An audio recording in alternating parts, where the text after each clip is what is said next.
ஐஷா சேனலுக்கு உங்களை வரவேற்கின்றோம். தினமும் இந்த செடிக்கு கட்டாயமாக பூஜை செய்ய வேண்டும். அப்படி தொடர்ச்சியாக இந்த செடிக்கு பூஜை செய்யும் பொழுது அதனால் நமக்கு கிடைக்கக்கூடிய நன்மைகள் என்னென்ன என்பதை பற்றி தெரிஞ்சுக்கலாம். ஐஷா சேனலை சப்ஸ்கிரைப் பண்ணிக்கோங்க, பக்கத்துல இருக்கிற பெல் ஐகானையும் பிரஸ் பண்ணிக்கோங்க.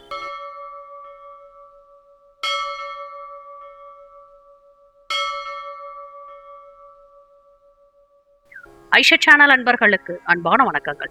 துளசி திருமாலுக்கு மிகவும் உகந்ததாக கருதப்படுகின்றது. அதற்கான காரணம் என்னவென்றால், திருமாலின் திருமேனியை அலங்கரிக்க வேண்டும் என விரும்பி துளசி திருமாலை நினைத்து கடும் தவம் புரிந்தாள். அவளது தவத்திற்கு அருள் புரிந்த திருமால் அவளது ஆசையை நிறைவேற்றினார். மேலும் துளசியை கொண்டு அர்ச்சனை செய்பவர்களுக்கு அவர்கள் வேண்டியதை திருமால் விரைந்து அருள் புரிவார். இந்த நிலையில துளசியின் மகத்துவம், எதற்காக அதற்கு தினமும் பூஜை செய்ய வேண்டும், என்றைக்கு துளசியை பறிக்க கூடாது என்பதை பற்றி கட்டாயமாக ஒவ்வொருவரும் தெரிந்து கொள்ள வேண்டும். முன்னொரு காலத்துல தேவர்களும் அசுரர்களும் ஒன்றாக இணைந்து பார்க்கடலை கடைந்து அதிலிருந்து இரவாத வரம் தரும் மருந்தாகிய அமிர்தம் பெற முயன்றனர். அமிர்தம் வெளியே வருவதற்கு முன்னர் பார்க்கடலிலிருந்து கற்பகத்தரு, காமதேனு, சந்திரன், ஐராவதம், மகாலட்சுமி ஆகியவைகள் வெளியே வந்தன. இதனால் பகவான் மகாவிஷ்ணுவிடமிருந்து ஆனந்த கண்ணீர் பெருகி அந்த கண்ணீர் திவளை அமிர்த கலசத்தில் விழுந்தது. அந்த திவளையின் உருவமாக பச்சை நிறத்துடன் ஸ்ரீ துளசி மகாதேவி தோன்றினாள். அதையடுத்து மகத்துவமிக்க துளசி, லக்ஷ்மி, கௌஸ்துபம் ஆகிய மூன்றை மட்டும் மகாவிஷ்ணு தன்னுடன் வைத்துக்கொண்டு மற்றவற்றை தேவர்களுக்கு வழங்கினார். துளசியின் அடிப்பாகத்தில் 33 கோடி தேவர்கள், 12 சூரியர்கள், 8 வசுக்கள், 2 அசுவினி தேவர்கள் ஆகியோர் இருக்கின்றனர். துளசி இலையின் நுனியில் பிரம்மன், நடுவில் மகாவிஷ்ணு, லக்ஷ்மி, பார்வதி, சரஸ்வதி, காயத்ரி முதலானோர் வசிப்பதால் வீட்டில் துளசி மாடம் வைத்து தினமும் காலையும் மாலையும் விளக்கேற்றி பிரதட்சணம் செய்து வழிபட வேண்டும். துளசி செடியிலிருந்து இலைகளை பறிப்பதற்கு முன்பாக, திருமாலுக்கு பிரியமான துளசியே, உன்னை திருமாலுக்கு சமர்ப்பணம் செய்வதற்காக பறிக்கின்றேன், நீ எனக்கு அருள் புரிவாயாக என்று சொல்லி பிறகு நம்ம துளசி இலையை பறிக்க வேண்டும்.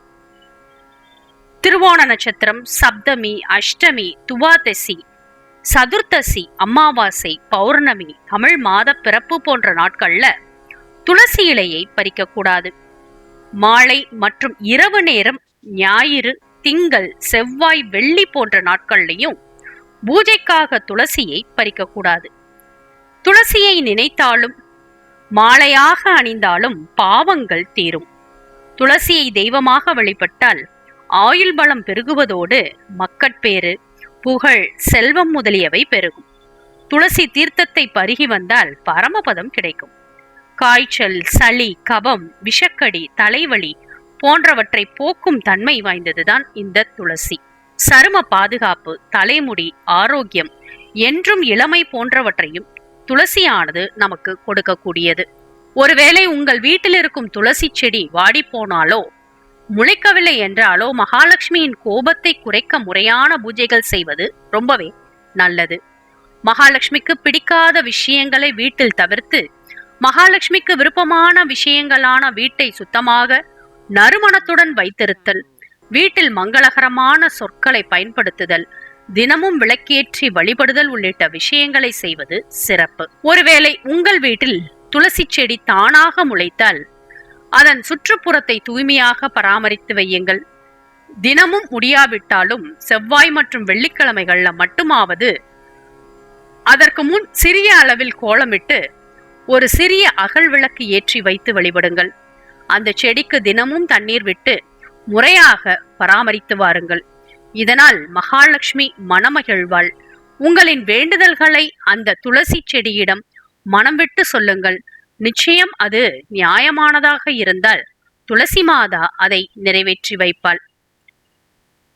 அதே சமயம் நீங்களாக வளர்க்க முயன்றும் அது வளரவில்லை என்றால், அல்லது வீட்டில் நன்றாக வளர்ந்து கொண்டிருந்த துளசி செடி வாடினாலோ அல்லது சரியாக வளரவில்லை என்றாலோ உங்கள் வீட்டில் எதிர்மறை ஆற்றல்கள் அதிகமாக உள்ளதாக அர்த்தம். மகாலட்சுமி உங்கள் வீட்டில் இருப்பவர்கள் மீது கோபத்தில் இருக்கிறாள் என்பதும் அர்த்தமாகின்றது. அதேபோல் பண வரவுகள், மன நிம்மதி ஆகியவை பாதிக்கப்படும் சம்பவங்கள் நடப்பதற்கான அறிகுறியாகவும் இதை நாம் எடுத்துக்கொள்ளலாம். இப்படி துளசி செடி தானாக முளைத்து வளர்ந்தால் உங்கள் குடும்பத்திற்கு மகாலட்சுமியுடைய அருள் அதிகமாக இருக்கிறது என்று அர்த்தமாகின்றது. உங்கள் வீட்டில் இருக்கும் எதிர்மறை சக்திகள், பிரச்சனைகள், கஷ்டங்கள் அனைத்தும் விலகப் போகிறது என்று அர்த்தம்.